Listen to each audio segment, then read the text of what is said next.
ज्ञानतिमिरान्धस्य ज्ञानञ्जनशलाकया चक्षुन्मिलितं येन तस्मै श्रीगुरुवे नमः। नमो विष्णुपादाय कृष्णपृष्ठाय भूतले श्रीमते भक्तिवेदान्त स्वामीति नामिने। नमस्ते सरस्वते देवे गौरवाणी व्यचारिणि निर्विशेष शून्यवादी पाश्चात्यदेशतारिणि। जय श्री कृष्ण चैतन्य प्रभु नित्यानंदा श्री अद्वैत गदाधरा शिवासादि गौर भक्त वृंदा। हरे कृष्णा कृष्ण कृष्ण हरे हरे, हरे राम राम राम हरे हरे। वाञ्छा कल्पतरुभ्यश्च कृपा सिन्धुवैव च पतितानां पावनेभ्यो वैष्णवेभ्यो नमो नमः। तो आप सबका स्वागत है आज की कक्षा में, और हम कर रहे हैं शरणागति के 6 लक्षण। और हमने 4 लक्षण कर लिए थे कि क्या अनुकूल है उसको लेना और क्या प्रतिकूल है उसको छोड़ना। तीसरा हमने किया था कि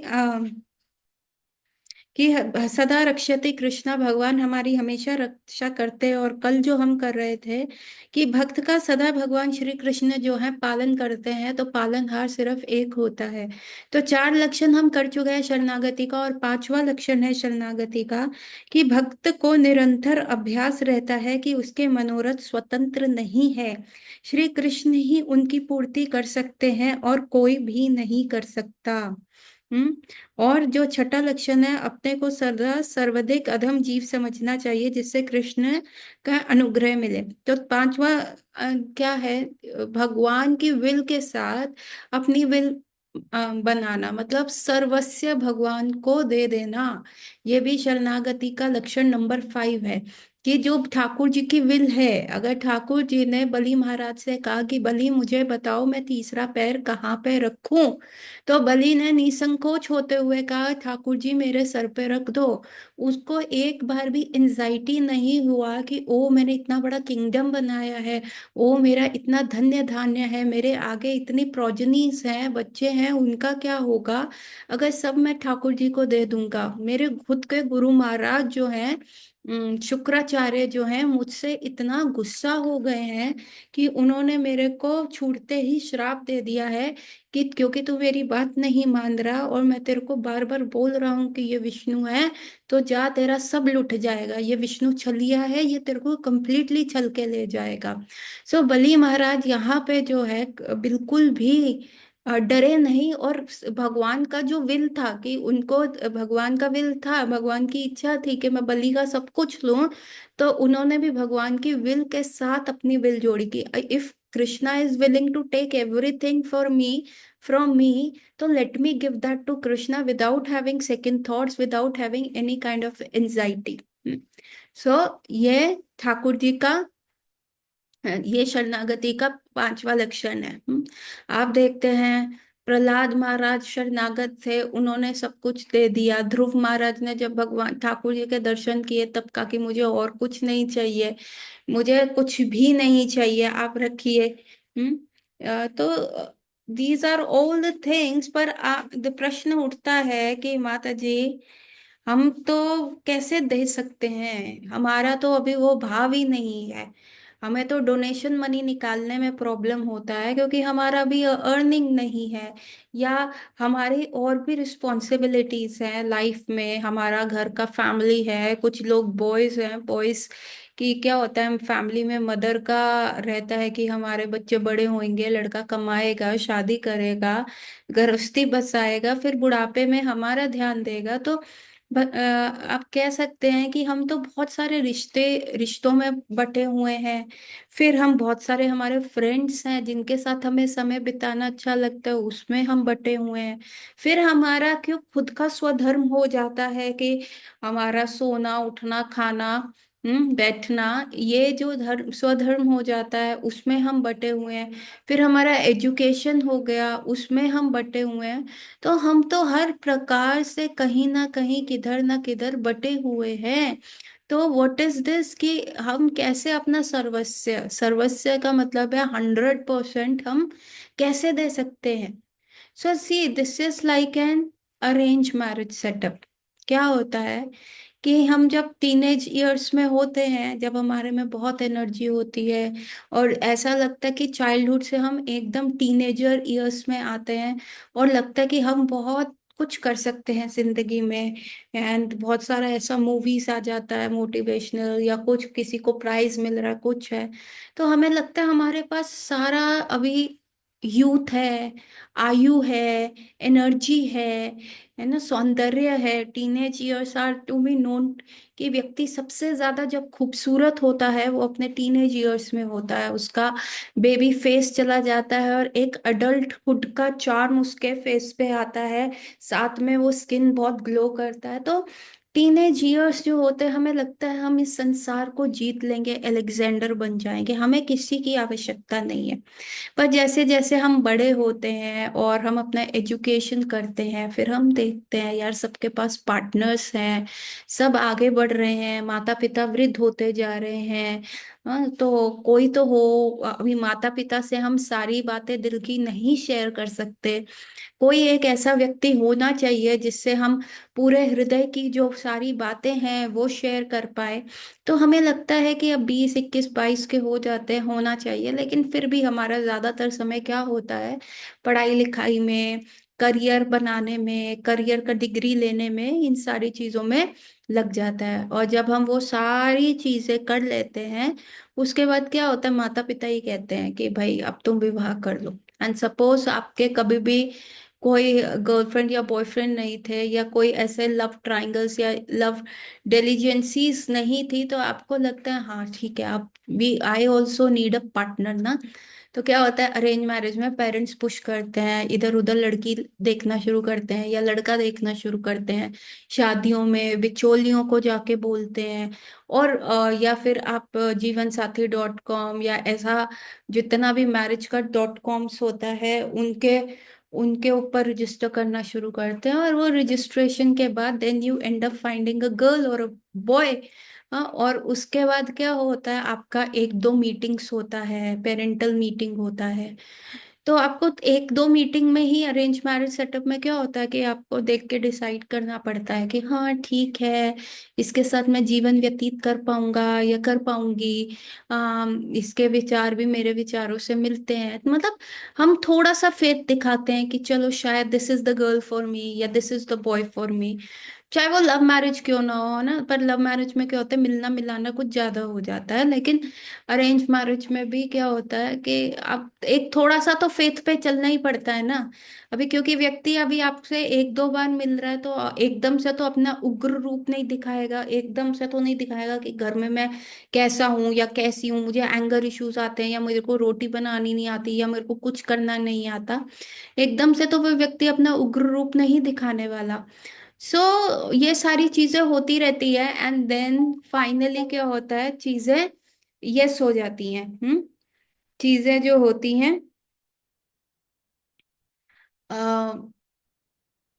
हाँ, तो उसके बाद क्या होता है, चीजें यस होनी शुरू हो जाती हैं। और उसके उपरांत क्या, अच्छा ठीक है, देन यू गेट मैरिड।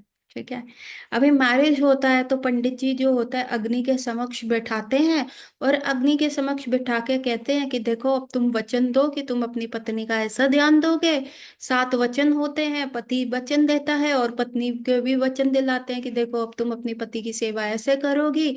अभी तुम क्या करती हो, राइट साइड बैठी हो अपने पति के, अब तुम एक दूसरे को प्रॉमिस करो, वचन दो। और फिर पत्नी को उठा के पति के लेफ्ट साइड बिठाते हैं कि लेफ्ट साइड क्या होता है, पॉकेट होता है ना, और लेफ्ट साइड क्या होता है, वाम शक्ति होती है, मतलब अब तुम पति की जो है शक्ति बनोगी।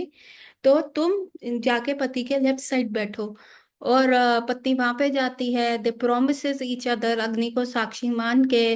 फिर वो अग्नि की परिक्रमा करते हैं, 4 फेरे होते हैं, 7 वचन होते हैं और फेरे 4 होते हैं। और उसके उपरांत शादी संपन्न होती है।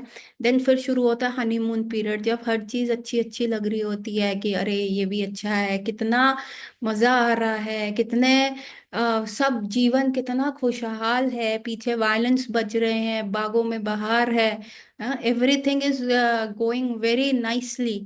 लेकिन 6 महीने के बाद जब वो हनीमून पीरियड ओवर होता है, देन रियलिटी किक्स इन, हकीकत आती है।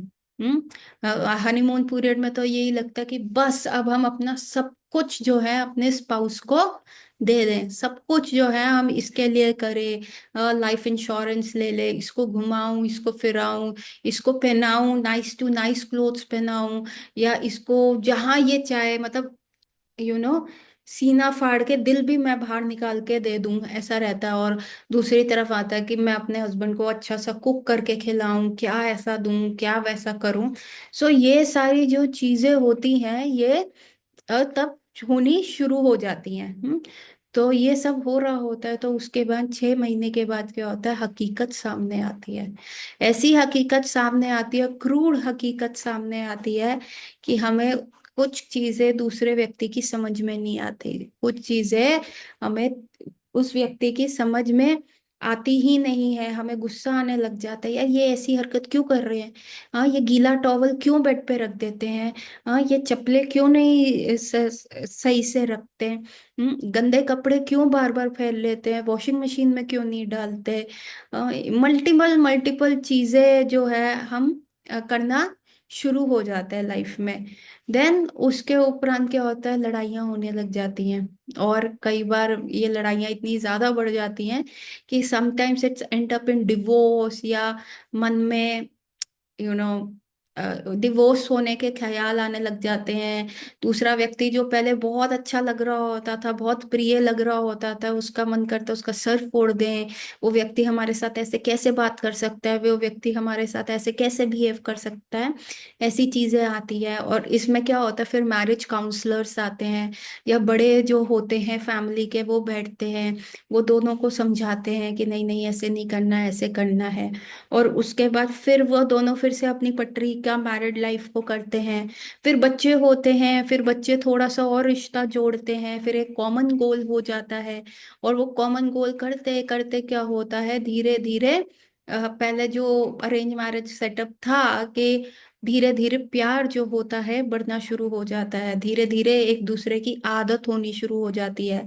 फिर धीरे धीरे जो जितना भी उनके अंडर जितने भी टर्म्स एंड कंडीशंस थे कि जो आपको अच्छे नहीं लगते थे, वो भी एक्सेप्ट करना शुरू कर देते हो, क्योंकि प्रेम इतना ज्यादा हो जाता है कि चलो ये छोटी चीजें, आदत जिसको कहते हैं ना, आदत इतनी ज्यादा लग जाती है दूसरे व्यक्ति की कि ये सारी चीजें बर्दाश्त हो जाती है कि नहीं अब तो इन्हीं के साथ रहना है, अब तो बच्चे हो गए भाई, बच्चों का ध्यान देना है, बच्चों का करियर सेट करना है। And then the relationship grows old like an wine, wine की तरह, ओल्ड वाइन की तरह जो रिलेशन होता है वो ग्रो करना शुरू हो जाता है। पता है ना, शराब जितनी पुरानी हो उतनी महंगी हो जाती है। फिर बच्चे बड़े हो जाते हैं, बच्चे अपनी लाइफ में सेट हो जाते हैं, कॉलेजेस के लिए आउट ऑफ टाउन चले जाते हैं, या जॉब्स के लिए आउट ऑफ कंट्री चले जाते हैं, या फिर उनका विवाह हो जाता है, उनकी फैमिली हो जाती है। तो बच्चा जो होता है वो अपना में चला जाता है, तो अल्टीमेटली फिर कौन रह जाता है, मियाँ और बीवी रह जाते हैं। और फिर then they support each other. फिर उसमें उस स्टेज पे आके ये नहीं रहता ये मेरा है ये तेरा है, हम्म ये तू रख ले, ये मैं रख लूं, हाँ ये नहीं रहता, फिर अपना हो जाता है, it becomes a joint account. So ऐसा जो है वो रिश्ता बनता है। सो दैट इज द, ये पूरा ऐसा मैरिड लाइफ जो चलता है, वैसे ही अपन का भक्ति चलता है। हमें भी जब लगता है कि हम जब अपने बहुत यूथ में होते हैं, सक्सेसफुल होते हैं, हमें लगता है अरे हमें तो कुछ करने की आवश्यकता ही नहीं है, हमें तो ठाकुर जी चाहिए ही नहीं, लाइफ इतनी मस्त चल रही है, क्लब्स जा रहे हैं, कॉलेज में फ्रेंड्स हैं, डीजे पे नाच रहे हैं, सब मस्त है। लेकिन जैसे जैसे बड़े होते हैं जिम्मेदारियों का बर्डन पड़ता है, हमें लगता है अरे लाइफ तो सिर्फ मजेदार नहीं है, बापू के पैसे पे कब तक ऐश करेंगे, कब तक गाड़ियों में गर्लफ्रेंड को घुमाएंगे, कब तक ऐसा करेंगे, खुद भी कमाना पड़ेगा, खुद के लिए भी डिग्री चाहिए, खुद के लिए भी नौकरी चाहिए। और फिर हम देखते रहे यार ये संसार तो, जैसे जैसे हम लोगों से मिलते हैं तो हमें लगता है यार ये संसार तो वैसा ही नहीं है जैसे हमने सोचा था, ये तो एकदम बेड ऑफ रोजेस नहीं है, ये तो कांटे हैं। वो रोजेस तो ऊपर जो दिखाया गया था, नीचे कांटे हैं। और तब हम क्वेश्चन करना शुरू कर देते हैं, हम क्यों आए इस संसार में, क्या क्या रीजन है। क्यों हमें दुख मिलता है, क्यों हम दुखी होते हैं, क्यों हम डिप्रेस होते हैं, है ना। और तब ऐसे ऐसे प्रश्न आते हैं। अभी तक हम अकेला रह रहे थे, तो चलो इसके आंसर्स फाइंड करें। तो थोड़ा सा फेथ दिखा के हम किसी साधु व्यक्ति से मिलते हैं। किसी साधु व्यक्ति से मिलते हैं जो हमें कृष्ण के बारे में बताता है। अभी वो साधु व्यक्ति कौन है? वो बिचौलिया है, वो शादी.com है, वो रिश्तेदार हैं जो बताते हैं, अरे उसका लड़का बैठा है, अरे मेरी जो साली है उसकी लड़की बैठी है, आप देख लीजिए, रिश्ता कर लीजिए। तो हम जब अकेले फील करते हैं, लोनली फील करते हैं, और कुछ भी हमें संतुष्टि नहीं दे रहा होता, ना फैमिली रिलेशनशिप, ना फ्रेंड्स, कुछ भी, और ऐसा लगता है कि कौन हमें समझेगा, कैसे हम होएंगे। तो then we feel the need of God in our life, कि कोई डिवाइन इंटरवेंशन है। तो हमें कोई बिचौलिया मिलता है, कोई साधु मिलता है, कोई भक्त मिलता है, और वो बताता है, देखो मैं वहां गया था, मुझे अच्छा लगा, मेरी लाइफ का बैंड बजा हुआ था, मुझे अच्छा लगा, आप भी जाके देख लो, अगर समझ आता तो ठीक है, नहीं आता तो कोई बात नहीं। तो ऐसे ऐसे बिचौलियों से मिलके हम थोड़ा सा फेथ दिखा के कृष्ण के पास आते हैं, टेम्पल आते हैं, भक्तों का संग करते हैं, भक्तों से मिलते हैं। और जब हम वहां पे आते हैं तो हमें लगता है, वाओ ये कितना अच्छा है, सब कितना नाच रहे हैं, फीस्टिंग चल रहा है, ये तो एक पार्टी है। फिर हम थोड़ा सा फेथ दिखाते हैं, थोड़ा सा फिलॉसफी पढ़ते हैं, तो हम एकदम उसमें चले जाते हैं। हाँ जीवन, हम क्या है, अब ये नॉर्मल सोसाइटी है, ये अधम लोग हैं, हमने तो बहुत उत्तम पाथ चूज कर लिया है। और फिर हमारा शुरू होता है हनीमून पीरियड। और उस समय ऐसा लगता है कि अब हम सब कुछ न्योछावर कर दें। भक्त इतने सारे हैं, हम नए नए भक्त हैं, हम इतने हम्बल हो जाते हैं। तृणादपि सुनीचेन तरोड़पि सुहिष्णा, अरे मान देन कीर्तनाय सदा हरि।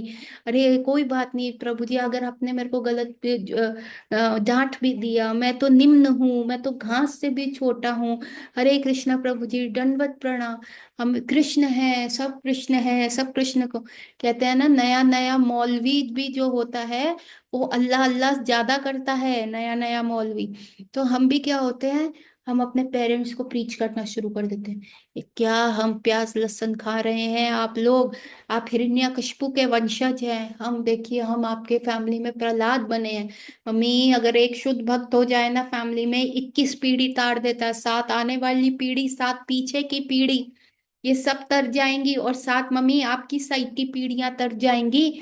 तो सब तर जाएगा, तो आप इस पे यकीन कीजिए, मैं प्रहलाद हूँ। तो हम हमारे अंदर वो जो सुपियोरिटी कॉम्प्लेक्स होता है, वो आना शुरू हो जाता है कि भाई हम तो बहुत अच्छे हैं, हम तो भक्त हैं, और आप लोग क्या है, अधम हो, आप नाली के कीड़ों की तरह बिहेव करते हो। और वो जो 6 महीने होते हैं, जो हनीमून पीरियड का होता है, तब हमें लगता है हम कृष्ण को सब कुछ समर्पण कर दें। जैसे वो हनीमून पीरियड होता है, जब वो हनीमून पे जा रहे हैं, एक दूसरे को समझ रहे हैं, एक दूसरे को एक्सप्लोर कर रहे हैं, उनको एक साथी मिल गया सुख दुख का। उसी प्रकार से हमें भी कृष्ण वैसे ही साथी लगते हैं। लेकिन फिर क्या होता है, रियलिटी स्ट्राइक करती है। हम्म, जो रियलिटी होती है, वो एकदम से आंखें खोलती है। अरे अभी तो जॉब पे जाना है, वहां तो प्याज लहसुन का खाना मिलेगा, मम्मी तो बना के नहीं देंगी बिना प्याज लहसुन का खाना, क्या करूं, 16 माला सुबह करनी है। हाँ, और तो और फ्रेंड्स के यहाँ नहीं जा सकते।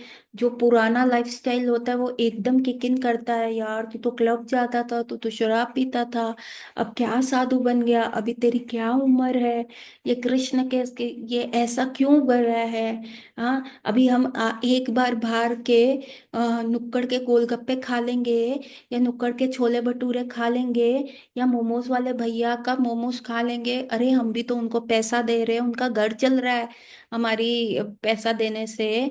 अगर हम ये सारा कार्य वहां पे कर लेंगे, एक बार ऐसा कर लेंगे तो कृष्ण को तो कोई दिक्कत नहीं होनी चाहिए ना। ये क्यों इतने रूल्स रेगुलेशंस बना दिए हैं, क्यों पाबंदियां लगा दी है ना। जैसे नई नई जो 6 महीने पुरानी वाइफ कहती है, अरे गीला टॉवल मत रखो ना बेड पे, कितनी बार कहा है, खराब हो जाता है। अरे जूते उतारते उसको प्रॉपर रखो, सॉक्स जूतों के अंदर ही क्यों रखते हो, बाहर रखो, उसको वॉशिंग मशीन में डालो, थोड़ा सा हाइजीन मेंटेन करो। और जो हस्बैंड होता है वो कहता है, अरे नहीं तुम देखो मेरे घर में हो ना, मेरी मम्मी को अच्छा नहीं लगता कि तुम जीन्स टॉप पहनो, थोड़ा सूट्स पहन लिया करो, हम तुमको साड़ी नहीं पहनने को कह रहे, सूट पहन लो, थोड़ा मम्मी की हेल्प करा दो किचन में, थोड़ा उनके साथ दो शब्द मीठे गुड मॉर्निंग हरे कृष्णा बोल लो।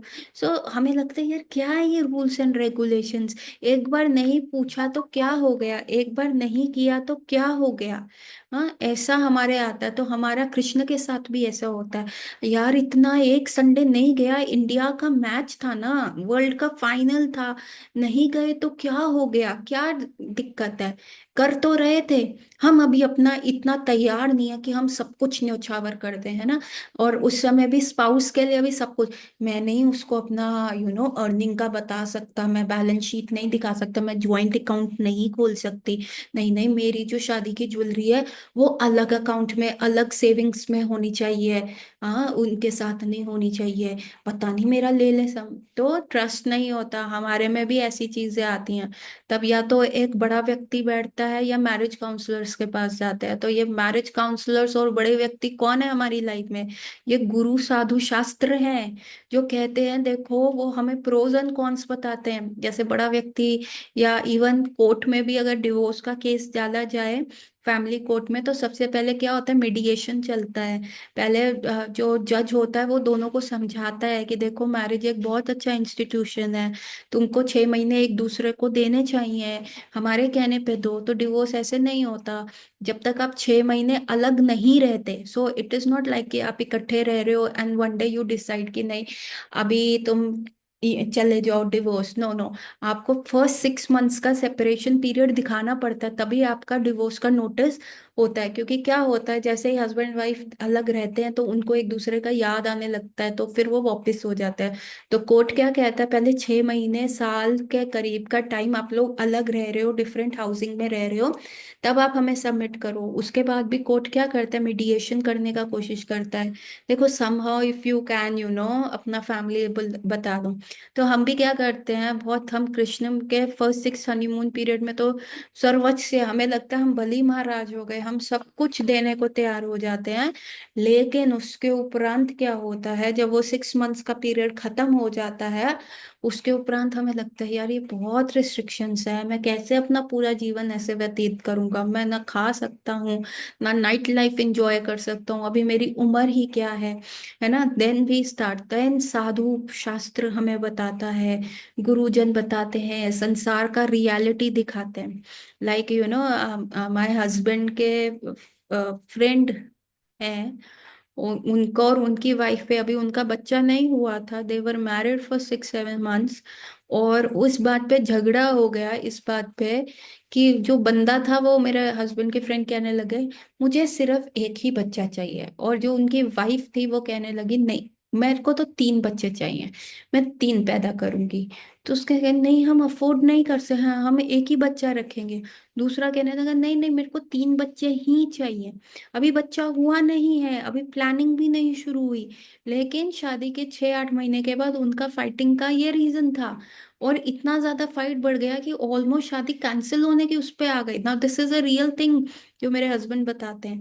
सो देन उनके जो बड़े लोग थे, फैमिली के एल्डर थे, वो बैठे और उन्होंने आके वो मीडिएशन कराया कि नहीं नहीं देखते हैं, अभी तो तुम पहला बच्चा तो पैदा करो, उसके बाद देखते हैं कि क्या दो चाहिए, तुम अपने अकाउंट्स देखना। तो बड़े बैठे, मतलब उसका जो बॉय था जो मेरे हस्बैंड के फ्रेंड थे उसके फादर बीच में बैठे।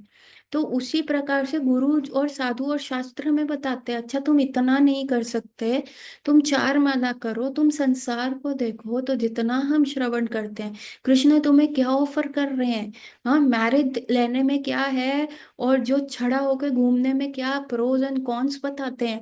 तो उसी प्रकार ये गुरु साधु शास्त्र बताते हैं।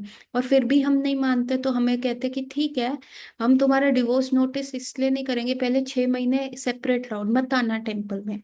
And once you are touched by Srila Prabhupada, once you are touched by, there was a story of Srila Prabhupada के एक शिष्य थे जो इस्कॉन में थे, एंड ही वाज सर्विंग शिला प्रभुपाद बहुत अच्छे से। एंड शिला प्रभुपाद के जाने के उपरांत उनको लगा ये बहुत हो रहा है, मैं नहीं कर पाऊंगा, अभी तो मेरे गुरु महाराज भी नहीं है, मैं नहीं कर सकता। And he fall back to the old ways. पुरानी जिंदगी में चले गए, शराब पीनी शुरू कर दी, नॉनवेज खाना शुरू कर दिया, गर्लफ्रेंड बना ली, ही वॉज इन सैफरन। और उन्होंने, उनका फॉल डाउन हो गया। अब उन्होंने कहा मैं नहीं कभी इस्कॉन जाऊंगा, मैं कभी नहीं जाऊंगा, मेरा बस हो गया इतना रूल्स रेगुलेशन। बहुत साल उन्होंने जो है इधर उधर कार्य किया। उसके उपरांत क्या हुआ, वो जिस टाउन में थे वहां पे इस्कॉन का सेंटर खुल गया, है ना। और फिर बहुत सारे उनके शिष्य थे, जो कुलीग्स थे, उन्होंने कहा चलो आज हम मंदिर जाएंगे, वहां पे सुना है बहुत अच्छा प्रसाद मिलता है, बहुत अच्छा प्रोग्राम होता है, ये होता है, सब होता है। तो वो व्यक्ति कहने लगा नहीं नहीं, मुझे नहीं जाना, कहीं और चलते हैं पिकनिक के लिए, हम टेम्पल नहीं जाएंगे, मैं नास्तिक हूँ, मैं नहीं जाऊंगा। उन्होंने कहा नहीं नहीं, कोई बात नहीं, तुम वहां पे पूजा के पर्पस के लिए मत जाओ, तुम वहां पे जाओ सिर्फ प्रसाद पाने के लिए, इट्स लाइक एन आउटिंग जहाँ पे खाने को मिलेगा, ऐसा सोच के हम वहां जाते हैं।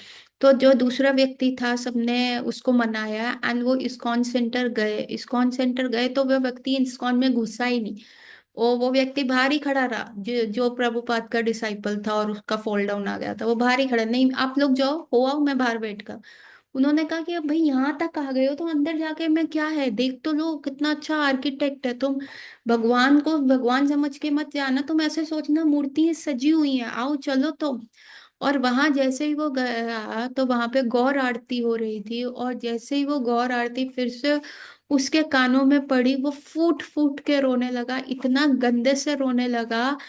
अब सारे जो उसके साथ कुलीग्स आए थे, this is a real life story, तो वो कुलीग्स आए थे, वो कहने लगे अरे भाई तुम क्यों रो रहे हो, क्या हो गया, अच्छा हमसे गलती हो गई, इसमें रोने वाली क्या बात थी जो तुम ऐसे कर रहे हो।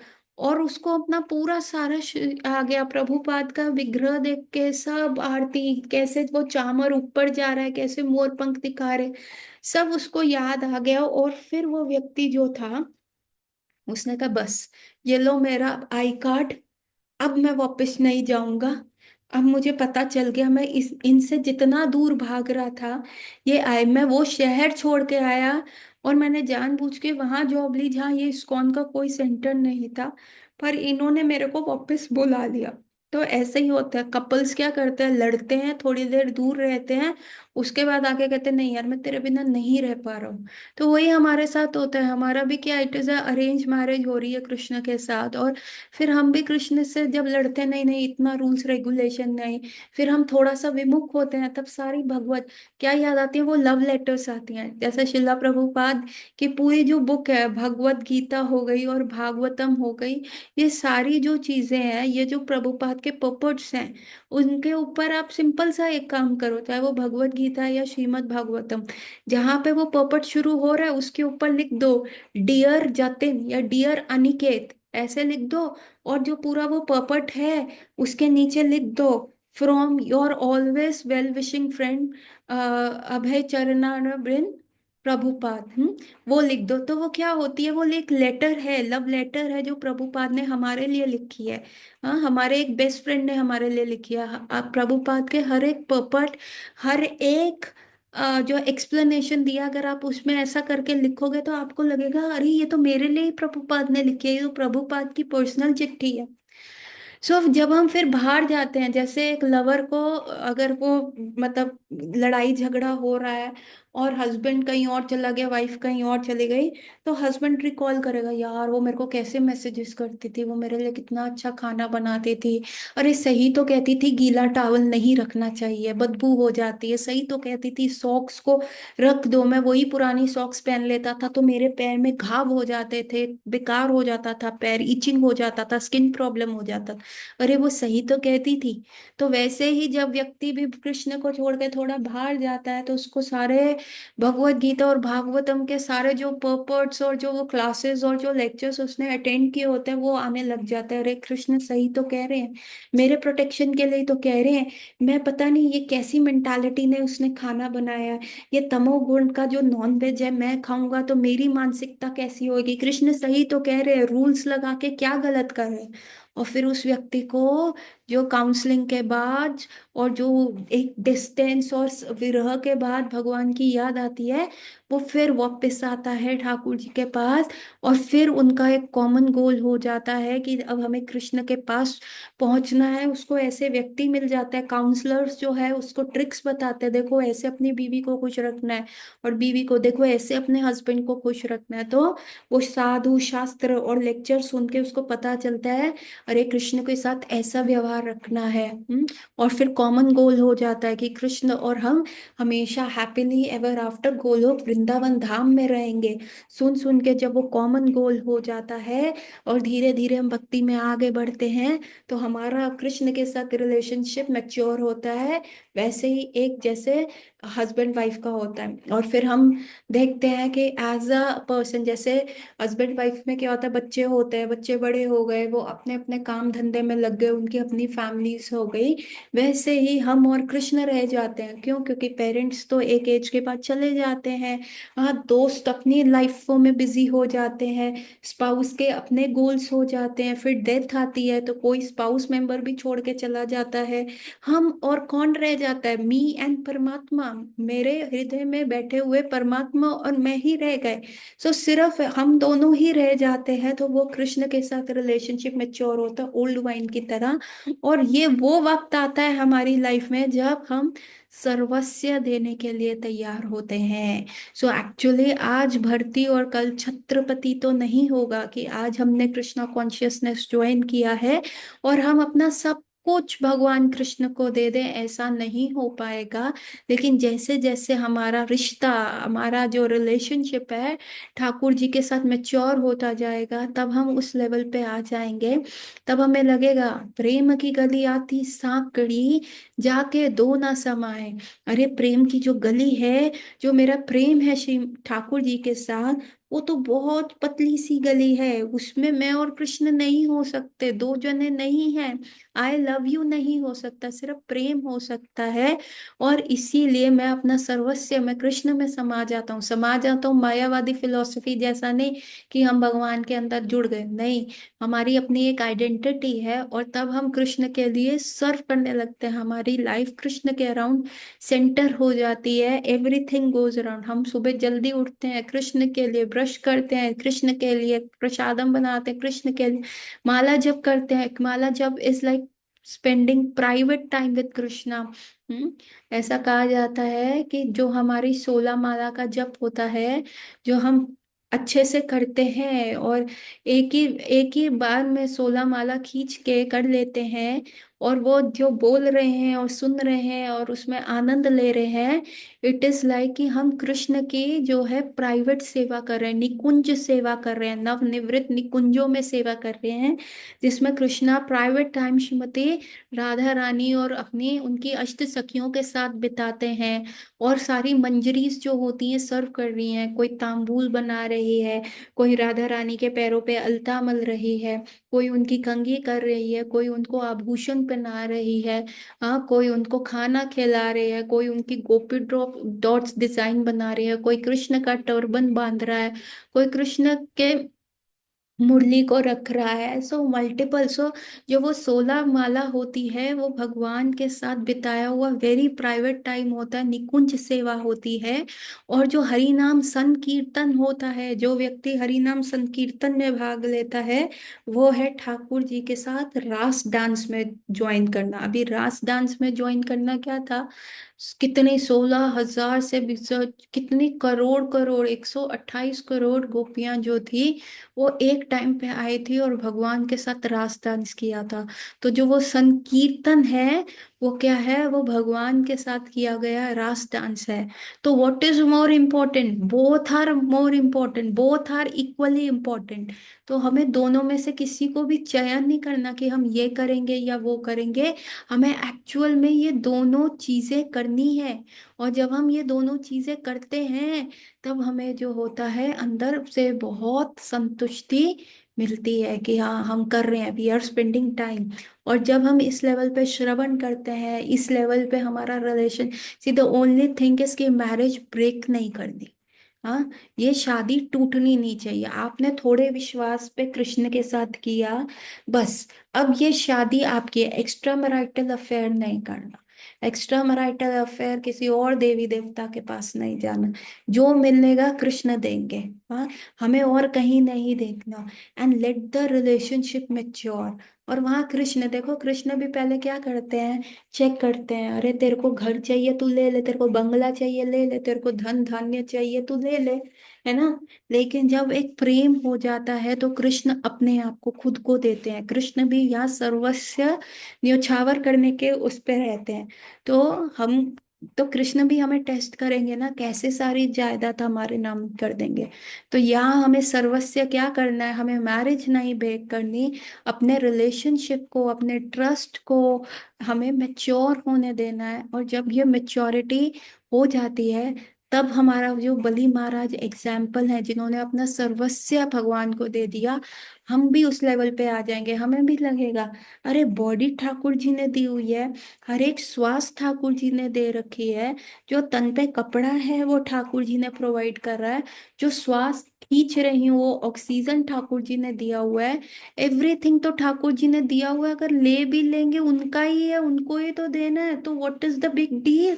और थोड़ा सा जो small independent small will power मिला है, वो अगर मैं ठाकुर जी को दे देता हूँ, तो मुझको वो सब कुछ देने को तैयार है। So that is the theme of सर्वस्व न्यछावर।